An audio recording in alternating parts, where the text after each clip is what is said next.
and that is that during the pandemic, we learned how dependent we are on China for medical supplies as well as medicine. Talk to me, walk us through that.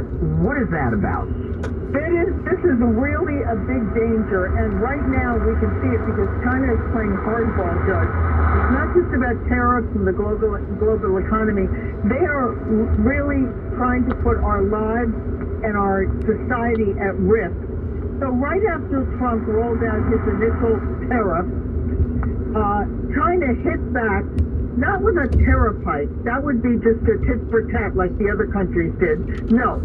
They totally suspended exports of rare earth minerals and magnets. Now that's very interesting. They were unwilling to sell them to us at any price because they know that without those rare earth minerals and magnets, our auto industry is kaput, our defense industry is kaput.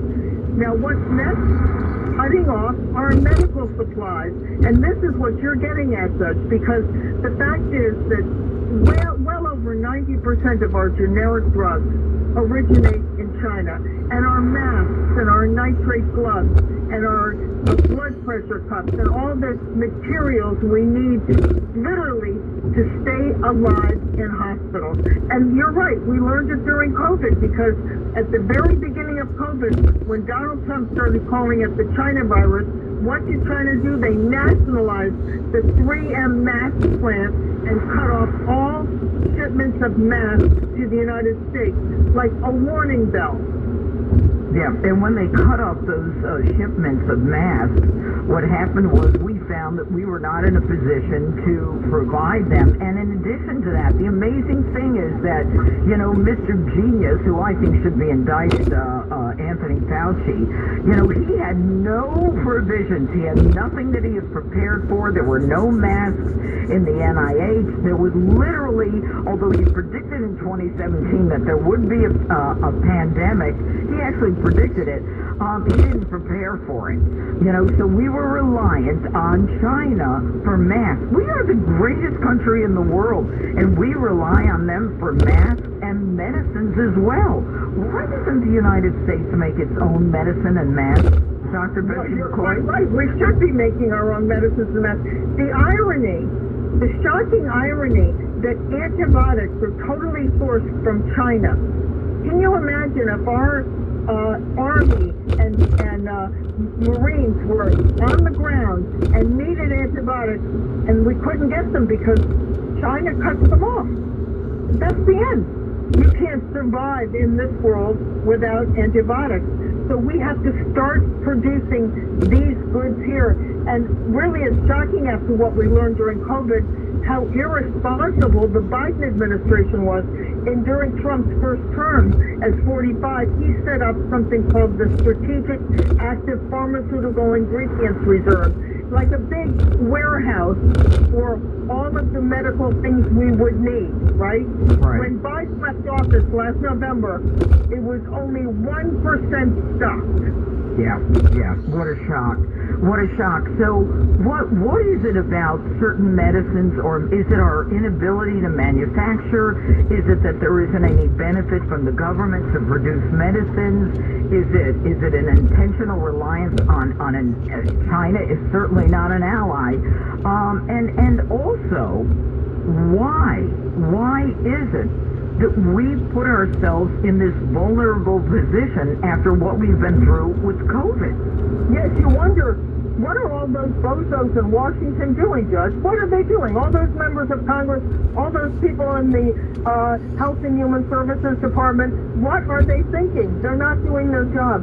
But we have to bring home the manufacture of medical supplies and drugs, and we can do it. We need investment tax credits to make it worthwhile. And I'm going to use the word, we need the T word, we need tariffs on the foreign production of those goods so that when investors here invest in making masks or antibiotics or blood thinners, they know they're not going to get whacked with cheaper foreign competition before they get off the ground.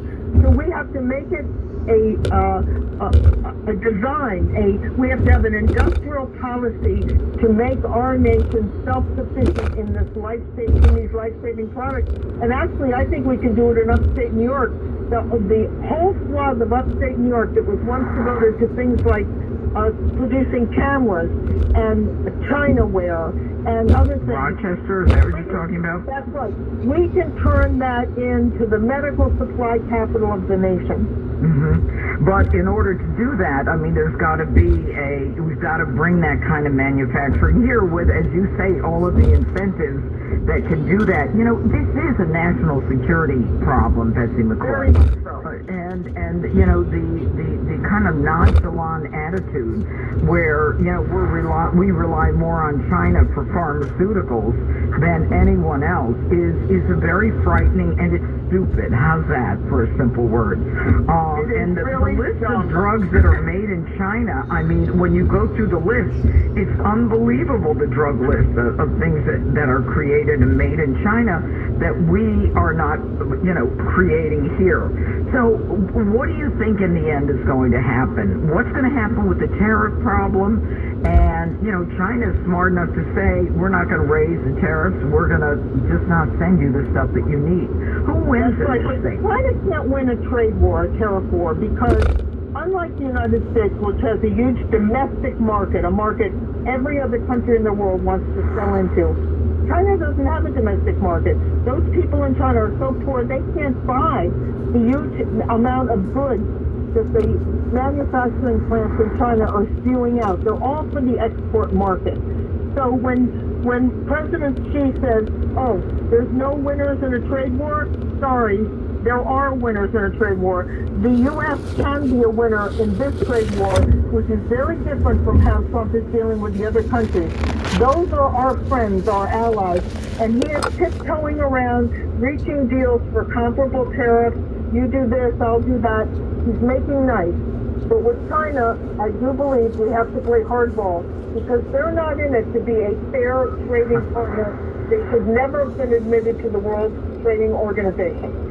Yeah, well, they are, unfortunately. And, you know, there's another country that is providing the U.S. market with prescription drugs, and that is India. India has a huge percentage of exports into the United States of prescription drugs. India, and then China. And the amazing thing is that, you know, hopefully with President Trump and this golden era, we'll be bringing all of that stuff back to the United States. The amazing part of this is, Betsy McCoy, is that you've got a president, at least who is trying, who is taking on the big issues that other presidents were happy to just sit and ignore. And whether it's trade and tariffs and manufacturing and, you know, making sure that we bring back, you know, the economy in this country, he's doing something about it. He's putting his reputation and his political capital on the line. Well, no, they just sat there. The rest of them sat there and did nothing. It is shocking. So, right. Well, before Trump became president again, you didn't hear anything about our urgent need for rare earth minerals. No one else was discussing the security and economic aspects of Greenland, for example, the dangers in the Panama Canal. We never heard about any of this. It was like a 4-year lobotomized administration. That is amazing. And so tell my listeners, why the rare minerals? Why do we need them? Because these rare earth minerals are essential for making batteries and for making electric vehicles, and they're also form an essential component in many types of defense armaments, including aircraft. So we have to lock in supplies of those rare earth minerals. And as you may recall, just a few months ago, Trump was discussing having access to the rare earth minerals in Ukraine. Wherever he goes, he has that on his mind because he knows we need it. Interesting. And you know, you remember with the electric cars and the electric car mandate by the Biden administration that, you know, they're building all these lithium batteries in China that we need for the electric cars. I mean, it's an intentional reliance on a foreign enemy. And the outrageous part of it is that in order to create these lithium batteries, they have to have these coal-fired plants. But they need us for the coal. You know, I mean, That's right. forget the, the environment, forget the, the atmosphere. I mean, we're going to breathe that air sooner or later anyway. Nobody seems to care about it. But, we've got a little leverage on coal, don't we? We have a lot of leverage on China, and it's very unfortunate that in the mainstream media there's so little understanding of that. But the tariff negotiations with these other countries, friendly negotiations, are so distinct from China, which is an enemy that wants to destroy it. They're spewing out manufactured goods, not for their own market. They're flooding the world to destroy the economies of their rival nations. That's the real picture here, and we have to stop consuming them. Remember during World War II, you probably heard your grandparents talk about victory gardens and things that Americans went without because we were at war with Europe, right? That's the attitude we need to have again. I don't know, Betsy McCoy. I don't know if we'll ever get that back. Hopefully we will. Hopefully, with time and with President Trump, there'll be a recognition that until we are united in a pro-American, a pro-capitalist, a pro-family kind of country, we're not gonna survive. But I want to do a quick turnaround here because on Thursday you had a very interesting article in the New York Post. Legal Aid's relentless pro-crime push. And, let me just start by saying, as a DA and as an assistant DA for 3 decades in New York, we were publicly funded. Legal Aid is publicly funded, but legal aid, unfortunately, and I want you to expand on this, is looking to create even more rights for the defendant when, as I well know, the victims are the ones ignored. What is the point of your op-ed piece? Well, the point is, we all understand that the indigent deserve to be represented, and most people think that's what legal aid does. But if you look at what they actually do with the millions of dollars, our tax dollars, state and local tax dollars, poured into legal aid, what do they do with it?